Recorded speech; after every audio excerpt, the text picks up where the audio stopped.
नमस्कार शेतकरी मित्रांनो, माझे नाव रावसाहेब दत्तू पाटील, राहणार टोळी, तालुका पारोळा, जिल्हा जळगाव।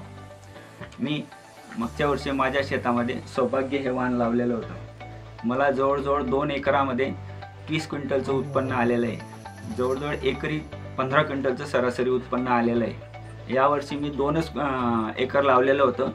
याच्या पुढे माझ्या राहिलेल्या क्षेत्रामध्ये मी पूर्ण क्षेत्र लावणार आहे, कारण या वाणाचं वैशिष्ट्य असं काही आहे की हे वाण अतिशय चांगल्या प्रकारे वाढ करणार आहे आणि हे अतिवृष्टी अति पाणी याला बळी पडत नाही। याची वेचणीला अतिशय असं चांगलं वाण आहे। याच्यामध्ये पानांची संख्या कमी राहते, त्याच्यामुळे फवारणीचा खर्चही वाचतो।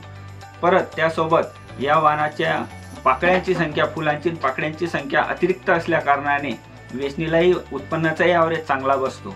त्यामुळे माझ्या तमाम शेतकरी बांधवांना विनंती आहे की हे वाण जास्तीत जास्त लावावे। मी स्वतः यावर्षी संपूर्ण क्षेत्रामध्ये सौभाग्य वाण लावणार आहे।